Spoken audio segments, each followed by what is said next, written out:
in front of the home crowd really compunks that, but this is a B stream match, so maybe he can make something happen here. Regardless, we're going to get into the series and get things started. And we are one of the hot pickups coming on into Katowice. He's in the red. He's for Cloud9. It's GuMiho.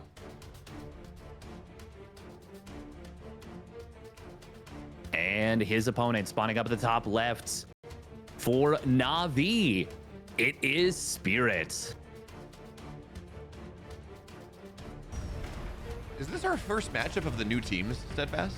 That's what I was just going to bring up. Yeah, this is a very cool clash of new team pickups.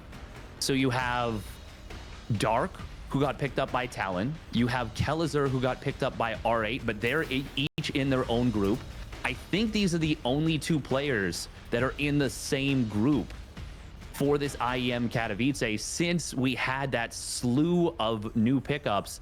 I believe it's just the four teams, right? Like, I know we had a Onside joining a partnership with Vitality. Yes, thank you. I was blanking, which is obviously very cool, but the actual new formations of teams, so to speak, this is the first one, and it's going to be an interesting setup to see who got the better pickup. I think most people are going to look at this and say GuMiho is a pretty damn fine pickup, but Spirit could certainly impress here. Yeah, kind of just to further contextualize this, Spirit is 0-2 in the series. It's not impossible to move on from this, but he does have to win this series to get a start. GuMiho, he won a series, he lost a series. You know how it goes. It's day one. You split things up. No one's happy going 1-1. No one's happy being there in the middle of the pack because it is still very, very scary. But again, his life is in his hands in a way that it really is not in Spirit's. Yes, you can go, and you can go 3-2. Absolutely. But a lot of things have to go your way, and you have to play perfectly from here on out. And TVT is a matchup that is always really interesting, Steadfast. I know we've been talking about it today. There are Reaper Expand days. There are Cyclone days. There are other things. GuMiho, of course, actually going for that level of a Reaper. Well, actually, both players went for a barracks they expand. both went one racks expand. Spirit's still on one gas, which is actually the crazy bit. And that makes me think he wants to go fast third CC potentially, which is insane. And that is exactly what we're going to see. Third CC before the second CC is even done. He doesn't even have money for an orbital yet because of this. This is absolutely bonkers to be going for this. And it's so good against what GuMiho is doing on paper because GuMiho also went one racks expand. Like, you don't see this level of greed from anyone whose name does not start with SPA and end with Irit. I mean, yeah. Oh my God, he's building a second racks before Starport. This is bonkers. I love this. Does he know, Steadfast, that this is a TVT? That we're not like, this is not Clem playing against a Zerg player right now? Yeah. I mean, he scouted his opponent's natural expansion, so I'm pretty sure he knows GuMiho's a Terran. GuMiho's Reaper but showed more up in his. He knows that it's a one racks expand. Yeah. Which allows him to know that, yeah, he can kind of do this. Ooh, good job from GuMiho. Doesn't jump up to that one cliff and lose the Reaper. But Spirit has really done his homework. Sometimes you kind of make a gamble, and it's a calculated risk. And if it pays off, the payoff can be huge. Now, he will have to contest with this early Cyclone drop from GuMiho. And if this finds damage, well, to be frank, Spirit really needs to make sure that it doesn't get into a good position, because if it does, things can really start to get out of hand very quickly. I mean, for now, though, Spirit is decently set up for this. He does have to be careful, and it's 2 Cyclones to 1, but he's going to get one of them very, very quickly here. So he loses his, but he trades one down, and now with Reapers here, he can chase around. STVs are going to get pulled off. Damage gets done, and GuMiho's not going to get anything done with this, but, well, at least not at the start. But more importantly, this is the first time he's seeing that, okay, there's no starport. Okay, the third base is done in Spirit's main base. I have been bamboozled. I have been boom-bazzled even. Like, this is a problem, and immediately what does he do? Across the map here, more Cyclones, more Ravens. He understands that Spirit has been tremendously greedy. So yeah, the first drop didn't necessarily get a ton. It trades a Cyclone for a Cyclone. But now he knows what he's dealing with. And now this is maybe some opportunity for him to try to go and drop in the main base as he puts pressure at the front at the same time, trying really hard to punish how insanely greedy our Terran is, or our blue Terran's being. Yeah, certainly. Something really interesting, by the way, that Spirit did during that little fight, which was really neat, was he dropped a grenade, because you cannot lift a Cyclone, you cannot lift a unit when it is airborne. And that allowed him to actually get the kill. You could tell GuMiho wanted to lift that first Cyclone right before it was killed, but it was in a state of stun lock, so he couldn't.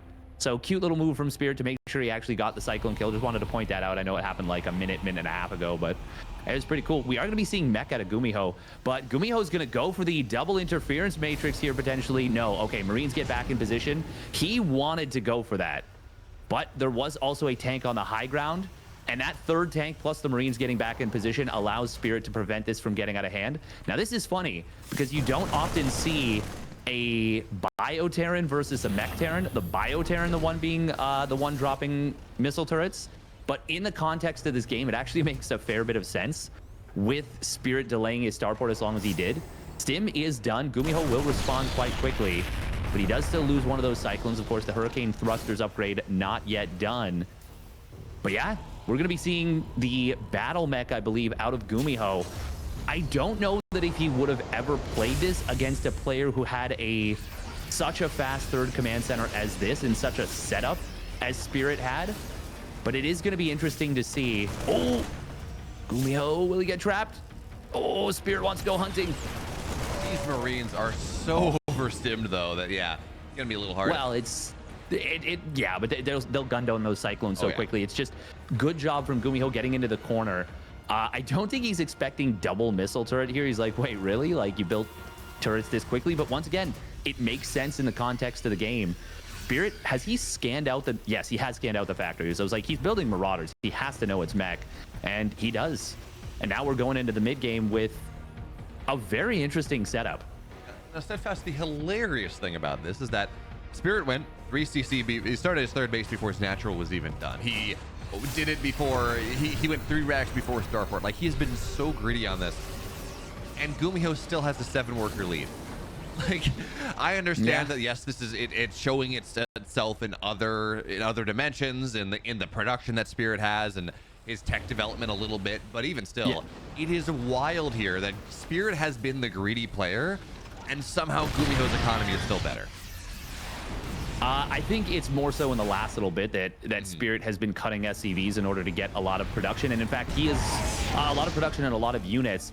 A big couple of siege tank shots here do take a chunk off of that army on the right side. But Spirit right now is going into 2 additional starports. Very quick transition into air. I do like that quite a bit. GuMiho, really fast 4th command center. We talk about greed. You can respond to your opponent's greed with a ton of greed of your own. Now we are going to be seeing missile turrets coming up from GuMiho. I like that he's going for a lot of them. I don't particularly like the fact that they're not right up against the corner. I think on maps like this where you have these little nooks, they're perfect little missile turret spots, you know? You just put them right up against the edge, and I think it's really good. I still like that he's gone for a lot of missile turrets, but a small nitpick. I would have loved to see them a little bit further up against the edge. But the big thing is going to be, will GuMiho recognize that Spirit is pivoting hard into air? I mean, that's what you want to do as the bio player. You theoretically, against mech, you use bio as a way to establish map control and start to trade and enable this economic development, and then you move into Sky Terran and you go Viking Liberator, and you have more gas theoretically than the meching player does, so you can build this massive Sky Terran army. Now, that's not really true here, right? Because GuMiho's 4th base is faster. He has had actually more map control for a while. We're not really seeing that from Spirit, but he is going to leapfrog that development anyways. So it's going to be a little awkward. Question, though, Steadfast, and I think it's worth asking here, is GuMiho is just about to max out. His +1 armor's done. His attack's done. He's building more Hellions. He's building more tanks. We're going to have a ton of Vikings on the field. Right now, we're looking at 6, and we're going to go up to like 12 very quickly. Ooh. And the Hellions are going to find this before the planetary is done. Blue flame as well. So this is undead SCVs here, really compounding that economic development that GuMiho's been able to find. Like, actually wasn't that bad. There wasn't that many SCVs at the base, so it only ends up finding 5 and a couple of fresh mules, which is nice, but it's not going to cripple his opponent by any stretch. Now, this is where things get a little bit interesting. Spirit has gotten up to his heir. He has 12 Vikings, and he's already got Liberators on the field. I almost said extended thermal lance. Advanced ballistics is just about done. We are going to see a big counterattack coming on in. There are siege up tanks for GuMiho, but the big deal is the fact that there is that air superiority now for Spirit. He is going to siege up these Liberators, will snipe down a couple, one Raven, and he's going to probably kill all the Vikings. Can GuMiho get the damage done? This is going to be chaos here. We got a drop coming in on top of the tanks in the backside. This is a really tough situation for both players, but I like what Spirit is doing here. GuMiho needs to get on top of his opponent's production right away, but the Liberators are going to say, no, you cannot do that. GuMiho, oh, he did pull the SCVs quickly. I'm actually not sure whose position I like better in this situation. I think Spirit's, but this is really tough to call. Okay, so +2 attack is going to be denied. +2 armor was never even started for Spirit. He's only going to be on 1-1 for the rest of this game. Yeah, but there's so many Liberators. Yeah, that's why it's like, that's what I was getting to. It's like, yeah, Spirit's losing all of this. His economy is being shattered. But Mass Cyclone, I mean, Mass Cyclone can handle Liberators is the one thing that I'm struggling with here. It's like, it feels like Spirit has GuMiho in a bit of a checkmate situation. Despite the fact that the army's bad. Like, despite the fact that this situation's not all that great. Now, Cyclones are going to try to get on top of these tanks before the Liberators arrive, but justice is going to rain from above here. And there is, I mean, you do not fight into this. Not easily. No, you just don't. You just do not fight into that many liberation zones. We are going to see a bunch of bio getting intercepted in the middle of the map. As long as Spirit doesn't panic and just uses his Liberators on the other side to deal with this, he's actually supply blocked, so he can't build them. So he is going to be going home with a little bit of bio.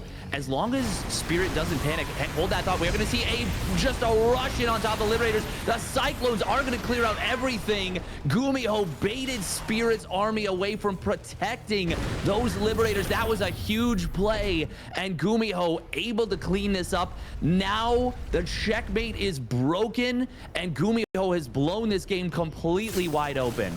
That he is. You got to be careful of these tanks that do have to siege up. There's a lot of Marauders and Marines trying to go around, but the upgrades are better for GuMiho at this point. Liberators are going to try to siege up as they can. Vikings landing as well. But the Cyclones say, yeah, that's fine. You exist. No, you don't. Not anymore. You're dead.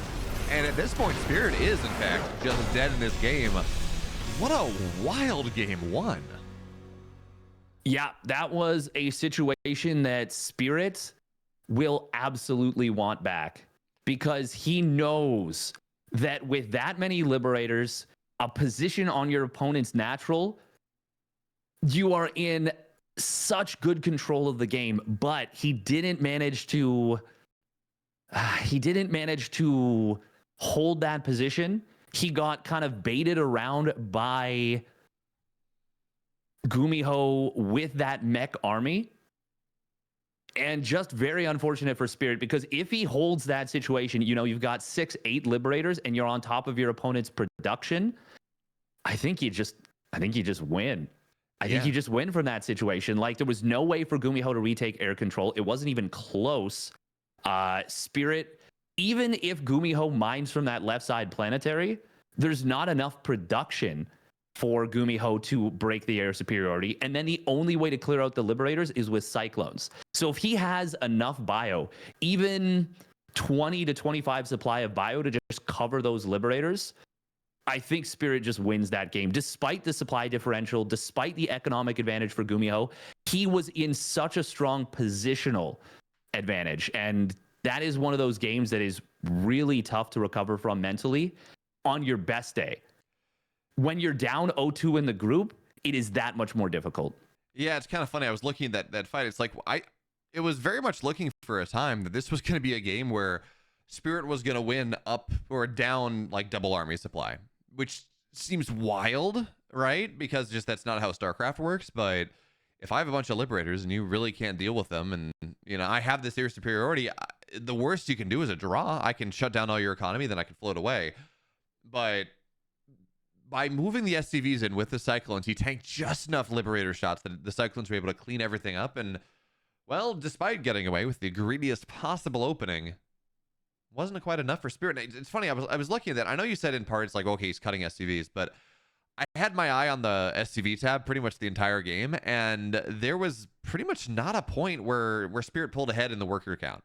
Not by like more than 2 or 3, and that shut down, that settled down very quickly. So yeah, mules are a thing, absolutely, and everything else is important to mention. But even though he quote unquote got away with that greedy opening, it's hard to pinpoint any position in the game really where he actually benefited from getting away with that greedy opening.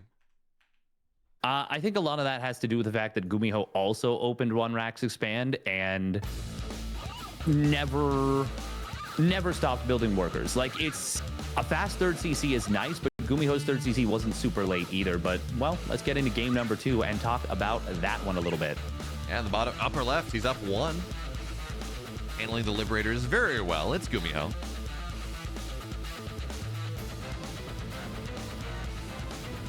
And his opponent spawning down in the bottom right.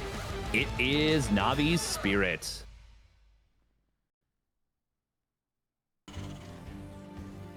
And at this point, we are pretty much in a situation where if Spirit doesn't basically win out from this position, he is pretty much eliminated from the group. I don't think this is not going to be one of those groups where a 2-3 player advances. I don't think it's going to happen. There's too much normalcy in the group in terms of, like, we'll probably have a 5-0 player, we'll probably have a 4-1 player, we'll probably have a 3-2 player, and we'll probably have a 2-3 player, which means you don't have one player that really underperforms in the group, or not even underperforms. What's the word I'm looking for? That well, I guess relative to everyone else, yeah. Like, you don't have one player that's kind of I hate to say this, but the punching bag for the group. Not so much relative to everyone else. But let's talk about this game a little bit. We've got something very interesting from GuMiho. He is going to go for the one Rax Expand again, but doing it with a very interesting mind game, anticipating an SCV scout potentially, where he misses the barracks and causes his opponent to panic. But Spirit is a player who likes to skip SCV scout, so it's one of those things where it's the mind game is cute, but it's not necessarily the best against his specific opponent. But I like it in general. I just would have liked it against someone like, maybe like against Oliveira, who does tend to SCV scout very frequently. You know, Steadfast, I'll do you one better.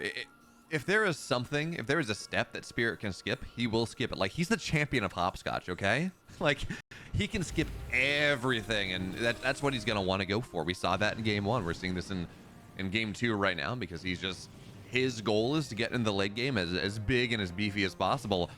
So yeah, you're right. It's not going to work out all that well for him, as it's a 1-1-1 coming out of GuMiho. His starport is going to be a lot faster than anything that Spirit has in store for us. And in fact, this has actually been the case. We've seen this a couple times. We saw Oliveira doing it as well, although actually that's not, never mind. I was going to say, well, Oliveira was going reactor before getting the starport, so he could have double cyclone production a little bit earlier, but that's not even what we're seeing out of Spirit. So his economy, his SCV count's a little bit higher, right? He's trying to be as greedy, skip as many things as possible.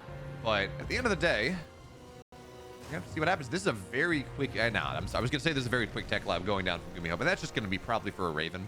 Go high ground, low ground, and float it. Yeah, there we go. So Raven goes down, but what this does mean, Steadfast, no cyclone drops. No, it is actually a very quick tech lab. It's actually quite surprising because he skipped reactor, and GuMiho could have run into some trouble if it had been very fast reactor cyclones. Like, if we're seeing the fastest possible reactor cyclones, basically, and, you know, Spirit's on 4 cyclones right now, there could have been some danger.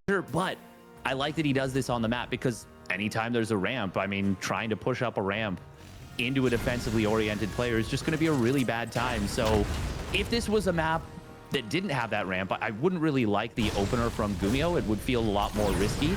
But considering the map, I'm totally cool with it. And I like those little adjustments where you do things a little bit differently. GuMiho is really good at tailoring builds.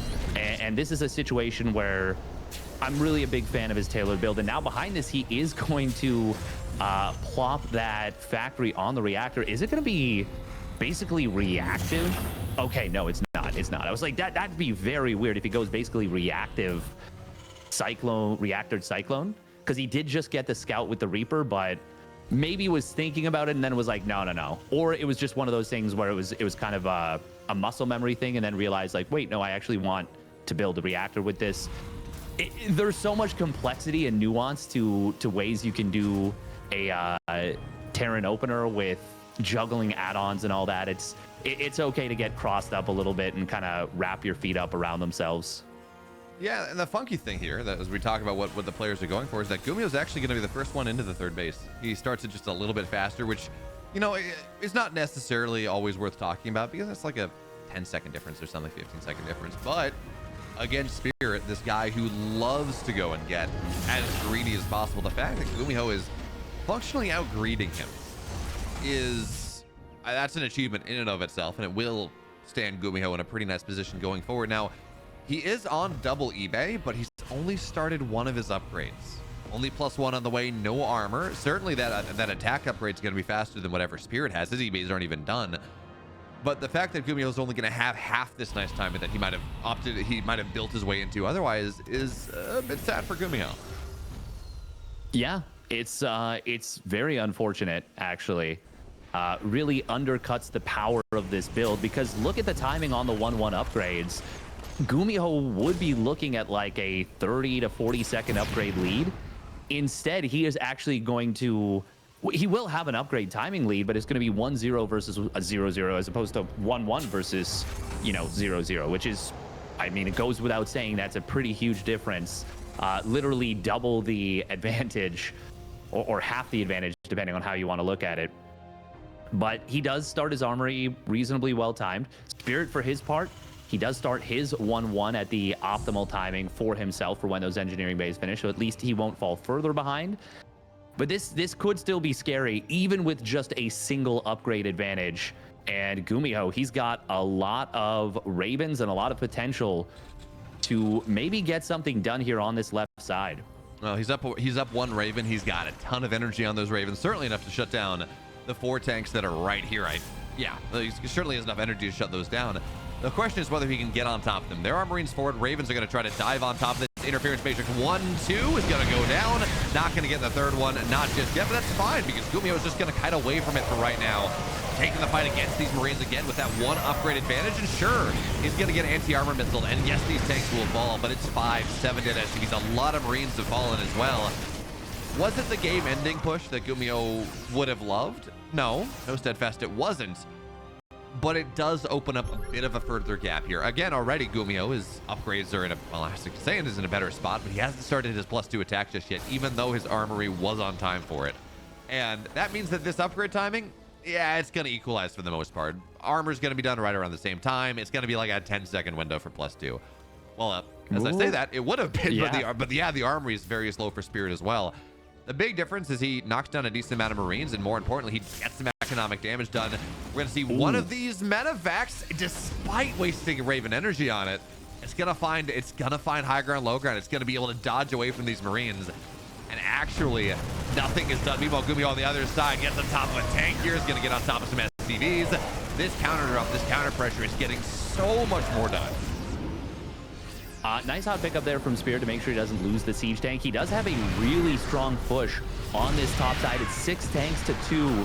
Both tanks are here for GuMiho. Spirit might not realize that there's not a whole lot more behind this in terms of the tank count. There's a ton of Marines, but the fact that GuMiho kept his Ravens alive from that first push is a big deal. He's going to drop an anti-armor missile in addition to this, but there's going to be a lot of tanks ready to fire. Spirit needs a couple more big tank shots, and they will land. However, that anti-armor missile, I think, is going to be just enough. Oh, it's really close. 1 or 2 more big tank shots will land. Spirit does lose that final tank. He's got 1 more in the back, but the position has been kind of broken. However, 14 SCVs go down. I'm of 2 minds with this one because Spirit was building Liberators, I think, with the intention of slow pushing this. So he really wanted to get a lot more done there, but GuMiho did break the position. It cost him a lot of workers.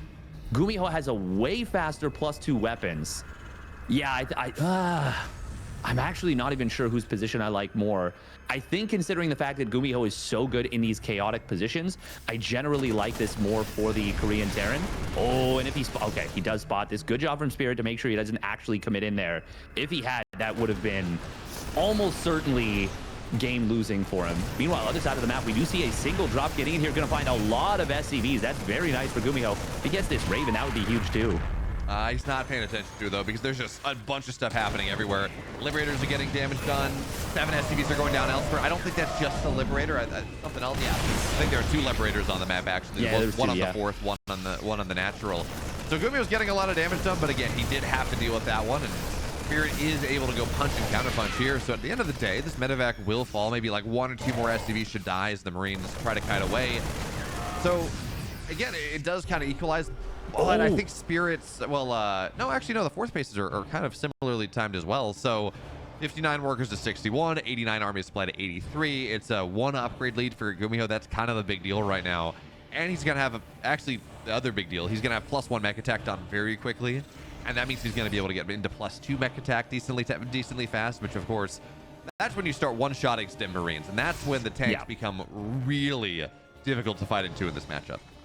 Yes, that is the big tipping point here. We're going to see both players kind of wander into each other. Spirit accidentally loaded up one of his medevacs, and it will die with 4 Marines inside. That might not seem that impactful, but that was 8 Marines that got instantly taken out of the fight. GuMiho, both players kind of reacted about the same time, but Spirit fought without his 2-2. It was 1-1 versus 2-1, and yeah, that extra couple Marines getting pulled out of the fight right away really hurting Spirit there. And now GuMiho has a pretty deadly siege position on this 4th base. He does have to be careful, but with air superiority, I was just going to say he can build a Liberator or 2, and Spirit is in a ton of trouble in this game number 2 and is really on the verge of potentially getting knocked pretty much out of the tournament at this point. I mean, I think if you're 0-3 in this group, you are knocked out of the tournament. I'll leave it to someone else that's a little bit smarter to do the math to figure out if that is true or not. But yeah, in this situation, the tanks are wailing away GuMiho. He's okay. He's actually got his +3 armor on time. It's a little slower, but close enough. And talking about that last fight, not only did GuMiho respond a little bit better, his army was in a better concave to start the fight, and his tanks were a little bit closer to the front line. So his tanks were wailing away pretty much as soon as they sieged. Not every tank in Spirit was, and it was a better lineup. It was a better concave for GuMiho. So really everything going his way. Is now a 5th base on the way for GuMiho. His 3-3 is again about halfway done. Has to have been started for Spirit. Doesn't think he can afford it at the time being.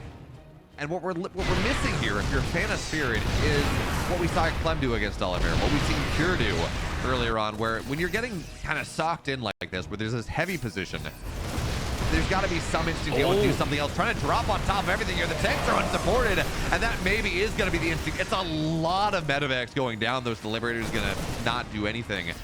That was a lot of dead medevacs, but Spirit sensing some level of opportunity, dodging or diving on top through the Vikings. So it wasn't cheap, but he does at least break the back of this push for the time being. Oh, I don't know if I like this from GuMiho. This is very bold. He's going to stim it on top of the command center. That is a lot of Marines.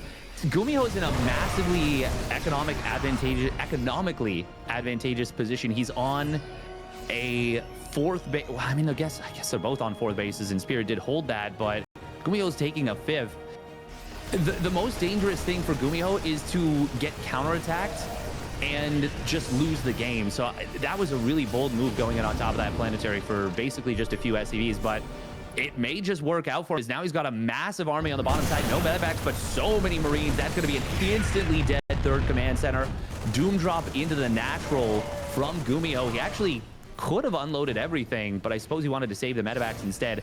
And now this is going to be a base trade, but it's an upgrade lead for GuMiho, 3-3 versus 2-2. Spirit needs to basically win the game with this army pretty nearly, and GuMiho is already sieged up in the main base. He's already got a bunch of Marines. He's got those +2 tanks, and he's building Liberators, and Spirit will not be able to hold it home, I don't think. It's just a single tank.